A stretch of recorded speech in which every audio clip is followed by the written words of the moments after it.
So we already have discussed few details of differential amplifier. So differential amplifier, I already have said there are few advantages of differential amplifier. However, the gains of differential amplifier is more or less than this common source amplifier. However, you'll find the differential amplifiers, they provide a huge noise immunity. This is one of the major advantages. Okay, and I also have discussed that advantages in previous slides. But one of the major advantage of differential amplifier is the noise immunity. So we will see later different other details of differential amplifier.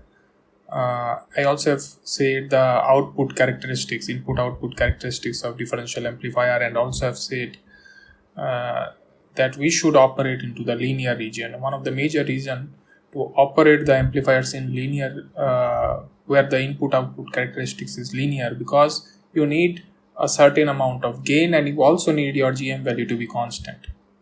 If it is at some point of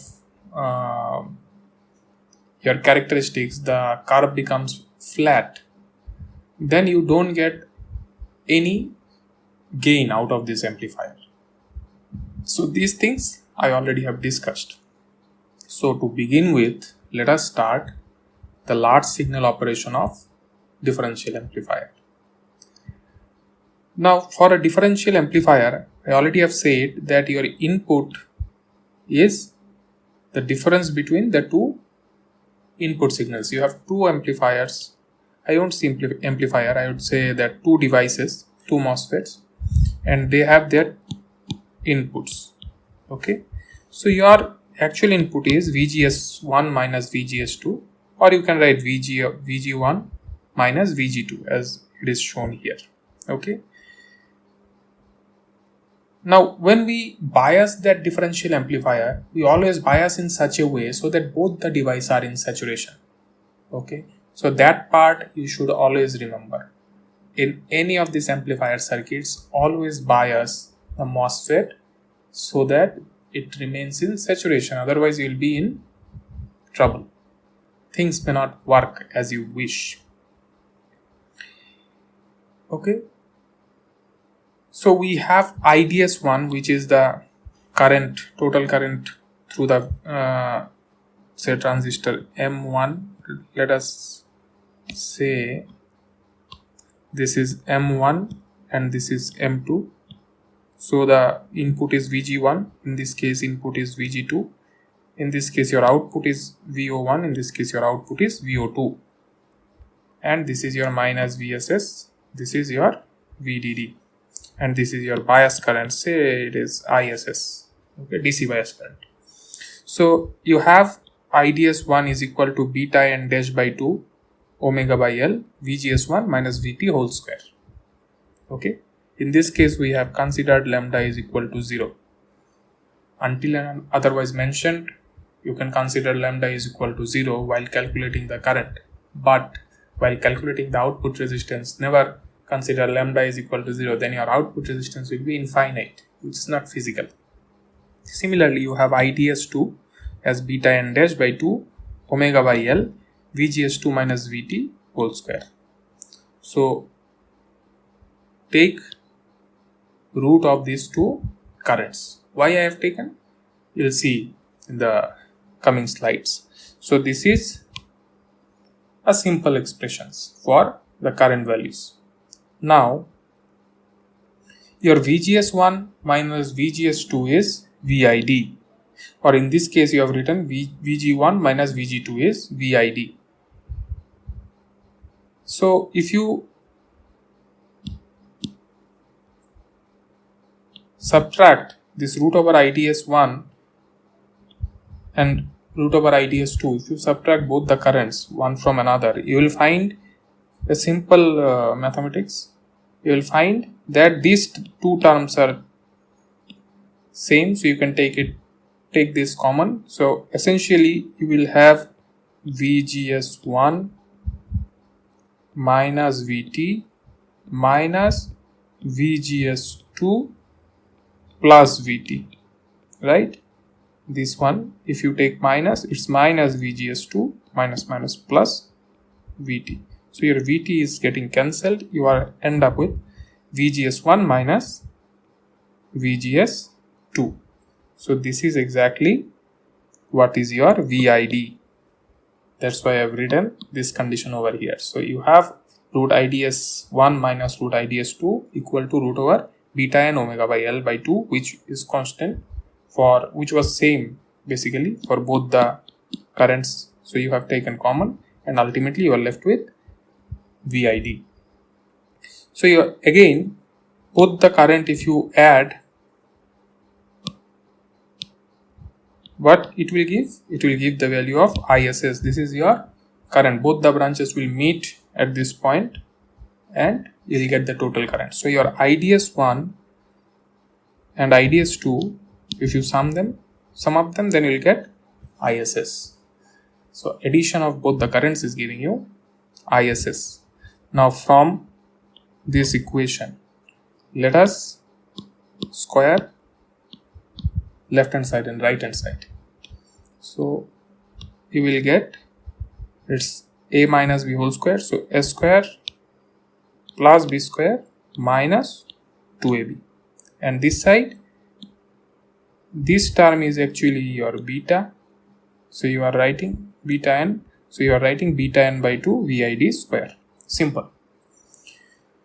Now just simplifying a little bit, you know your IDS1 plus IDS2 is ISS. Just now I have shown why this is.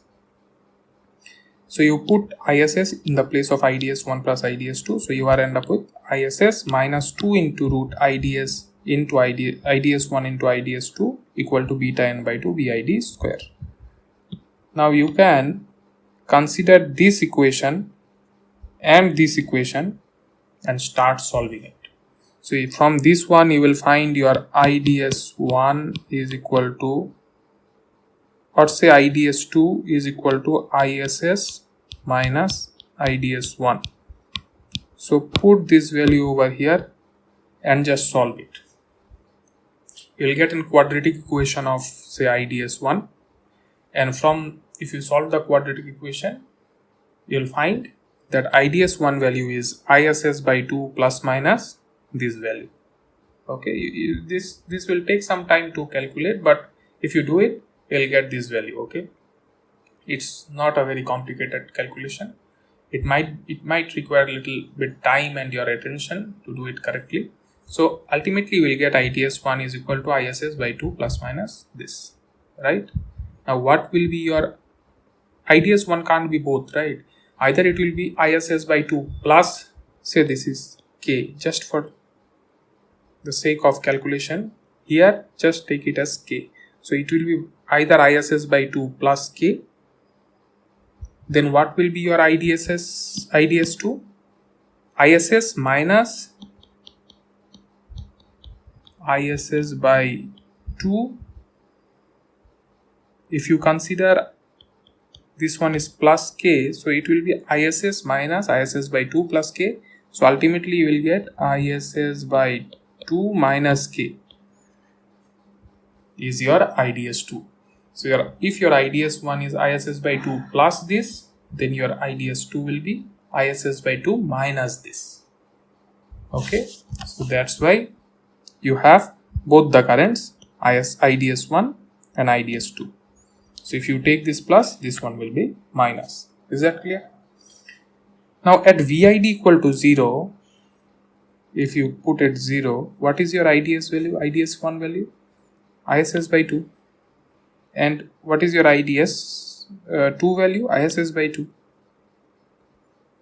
That is quite obvious. If there is no input, the whole current that is coming as a bias will be divided in both the circuits equally.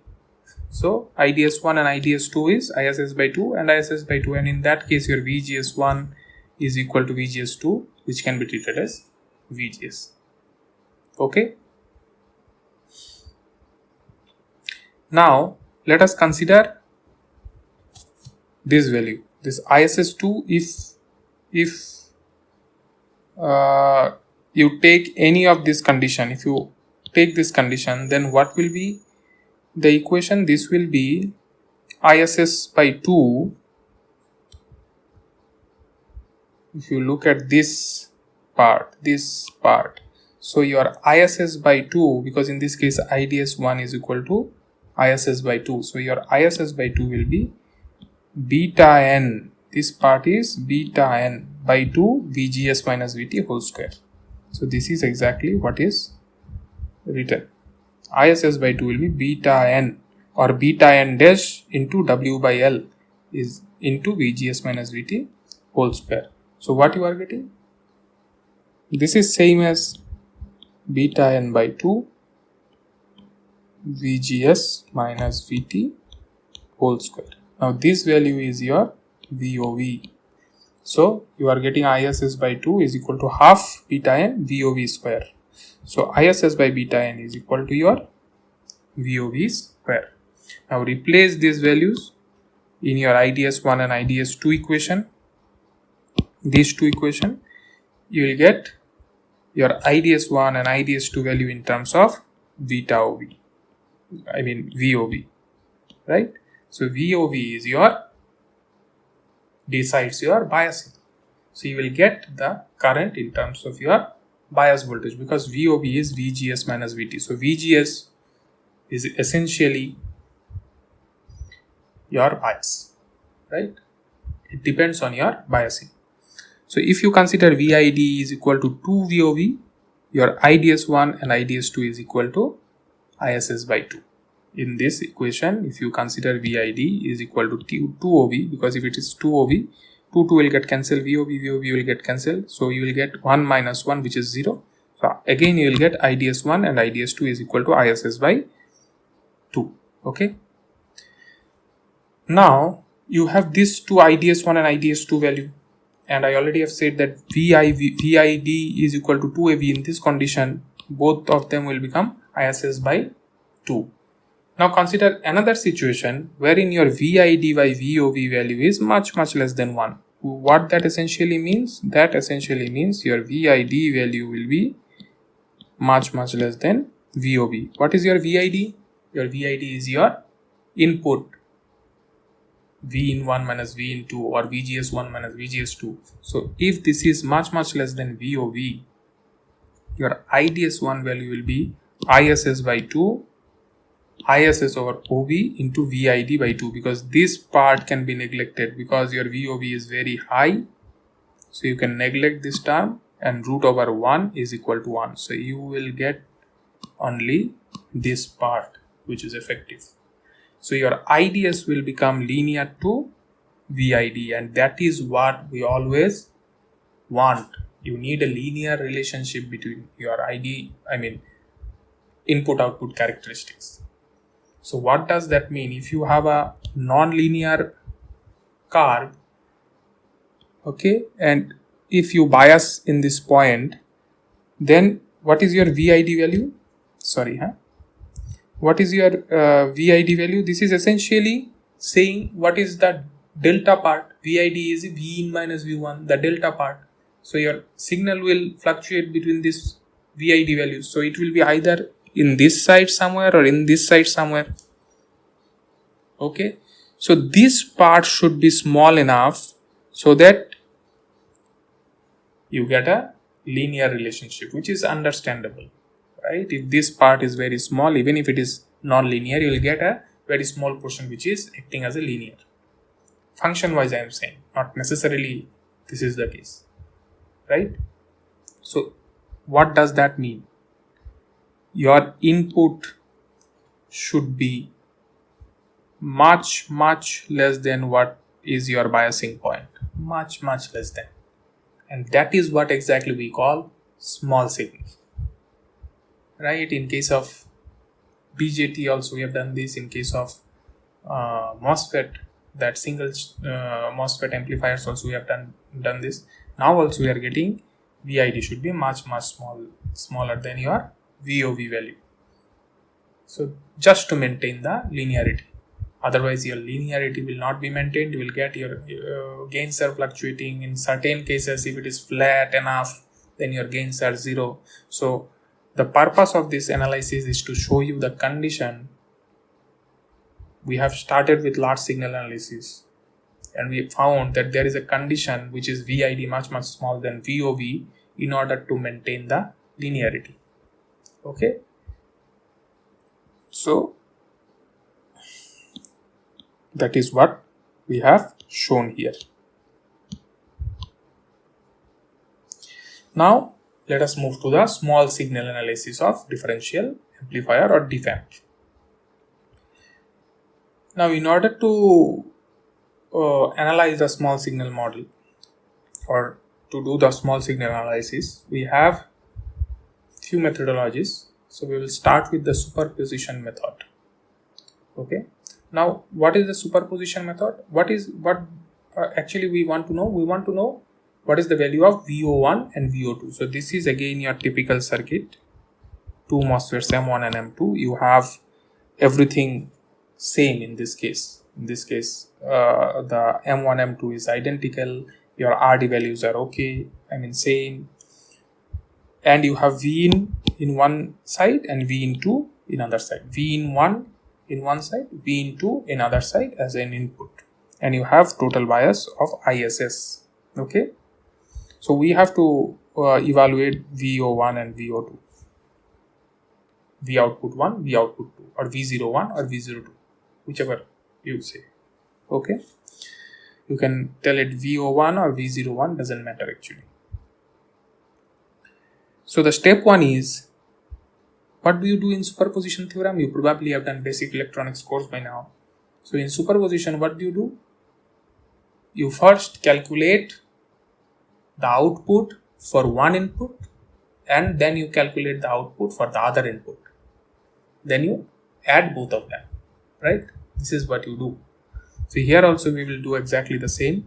So in first case we will consider V in 2 is equal to 0 and then we'll evaluate V01 and V02 and then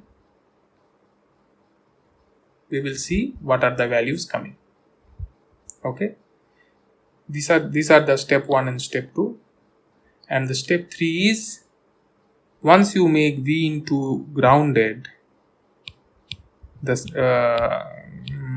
circuit looks like this one, the bottom one. Okay, so in this case, what I have done, I have grounded V into. You can ignore this part because these are DC biasing. So I am doing an AC analysis. So for AC analysis, I am ignoring the DC part. Otherwise, it will unnecessarily make it very clumsy. So just to make it visually appealing, what I did, I shifted the M2 here. This is your M1 transistor. Just to make it visually appealing. Why I've done this, I'm telling you. So your M2 is here where the gate is grounded because now your V into is 0 and your M1 will be the driver MOSFET. So this is what is going to give you the gain. This is what driver means. Okay. Now what M2 will act as? So M2 will essentially act as just a resistor to M1, a resistance to M1. Now if you have a circuit like this, now this is your M1, it has RD, and this part, this MOSFET part, associated MOSFET part is acting as a resistance RS. We already have done this kind of analysis in case of single MOSFET. We call it source degeneration. Okay, we call this source degeneration. So let us see what is the value of RS. This is what is very important in this analysis. If it is a source degeneration condition, you should know what is the value of RS. Then only you can progress further. So in order to know the value of RS, I will only consider the M2 MOSFET, this MOSFET.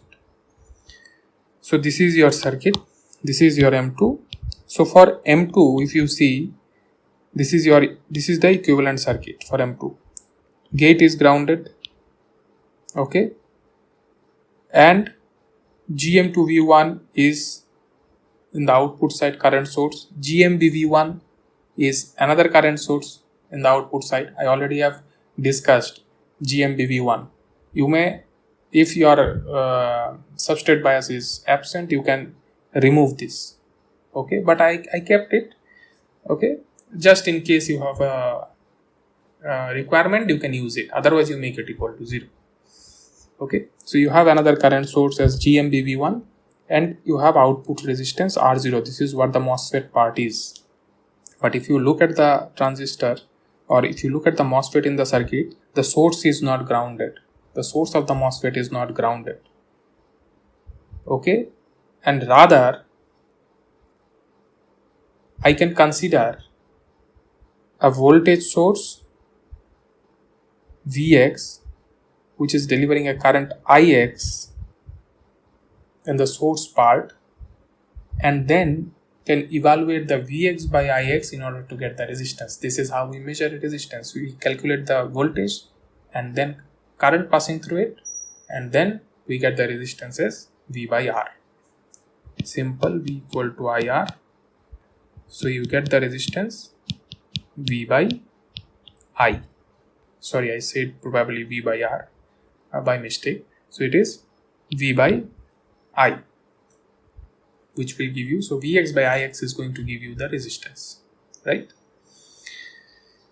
So now let us analyze this circuit.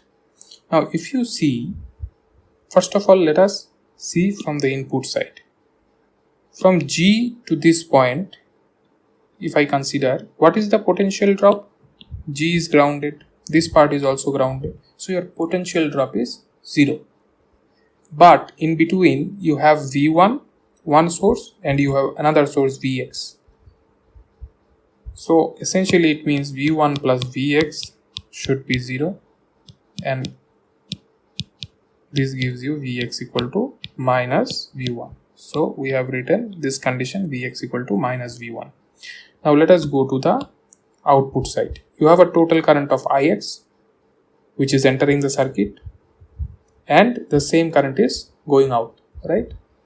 So if you consider this entire loop, here it is ground, here also it is ground, so you can connect both the sides, so you will find it is an entire loop, right? If you consider the entire loop, then your Vx voltage will be summation of the voltage drop across RD and the voltage drop across this arrangement, right? So first let us see the current through R0. What will be the current through R0? If you consider it IR0, okay, I have done it here. So if you consider it IR0, it will be Ix plus,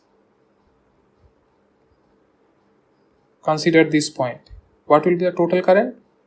Ix, that is coming from here, plus GM2V1 plus GMBV1, right? So this is exactly it is written, GM2V1, GMBV1, where V1 has been taken common from both of them. Now replace V1 with minus Vx, that is the condition that I just have shown. So your V1 will be minus Vx, so ultimately the IR0, that is current through I0, is Ix minus GM2 plus GMB into Vx, as it is written here. So your total voltage Vx will be IXRD, drop across this resistance and drop across this resistance. The rest of them are a current source, so the shunting resistance will be infinite for ideal source, right? So this is what is IR0 into R0, IXRD IR0 into R0. Okay, so IR0 value is this one. So you put the value Ix minus GM2 plus GMP into Vx, so you will get total is equal to like this. Now if you calculate the Vx by Ix, you will find the source resistance for M1, which is Rd plus R0 divided by 1 plus Gm2 plus Gmb into R0, right? Let's move forward. So this is your source resistance. Okay, now just rearrange the terms over here, whatever is shown here. Now for R0 to be very high, if your R0 is very high, which is generally the case, then you can neglect 1. Okay, now if you neglect 1, you will find it is Rd by R0 divided by Gm2 plus Gmb and 1 divided by Gm2 plus Gmb. Okay, plus 1 divided by Gm2 plus Gmb. Now in this case, you consider R0 to be very high, so this one will be almost equal to 0. So ultimately your R source 1 is equal to 1 by Gm2 plus Gmb. Now if you consider your Gmb is much smaller than Gm2, so ultimately your R source M1, that is source resistance for M1, is 1 by Gm2. Okay, this is your source resistance for M1. Now you have a simple circuit which is source degeneration circuit. You have Rd, you have VO1 or V01, you have V in 1 as input, and this is your 1 by Gm2. You have just calculated. This is your RS value, RS M1. This is your RS M1 value. Now your V01 by V in 2 will be from source degeneration equation. I already have derived that. So from there it will be minus Rd divided by 1 by Gm plus Rs. This is what the formula was. Now in this case, this one is 1 by Gm1 because it is M1, and Rs is 1 by Gm2, and Rd, the value of Rd is Rd. So this is the equation. Now consider this as a Rs, then you will find your equation becomes minus Gm1 Rd 1 plus Gm1 Rs. So you got the value of V01 in terms of Vin. That is what our requirement was. Figure out the value of V01 in terms of Vin, in value of V02 in terms of Vin1. So Vin means, in this case, Vin is equal to Vin1 because your Vin2 is 0. So I have derived the equation of V01 in terms of Vin1. Now I will derive the equation of V02 in terms of Vin1. Now this is your circuit. I already have found that V01 in terms of Vin1. So once you grounded this circuit, the equivalent circuit becomes something like this. Okay. So you got your V01 by Vin1. Okay. Now we have to evaluate V02 by Vin1. Okay. Now in this case, as you are considering this will act as a separate entity, load, right? Just like the previous case, when you considered this acted as a load. So if you consider this as a driver MOSFET, the other one will be load. But in this case, it is not only the resistance, RS resistance, there is also voltage associated with it, because in this side you have a voltage Vin1 which is appearing in the source side of this MOSFET, right? That's why you can calculate the Thevenin's equivalent RTH and VTH, Thevenin's equivalent resistance and voltage, which is nothing but the Vin1. The Thevenin voltage is nothing but Vin1. This is the only voltage that is appearing from the source side, and your RTH will be 1 by Gm1, just like previous case. What was the source resistance? It was 1 by Gm2. Now do the same analysis. You will find in this case your RTH or source resistance will be 1 by Gm1. Okay. Now you will get VO2 by Vin. Just do the simple analysis. Use the analysis that we have used before. You will get VO2 by Vin is equal to Gm2 R0 Rd divided by R0 into 1 plus GM2 RS plus RS plus RD. Arrange the expression properly, you will get the same thing is RD divided by 1 by GM1 plus 1 by GM2. Okay, which is basically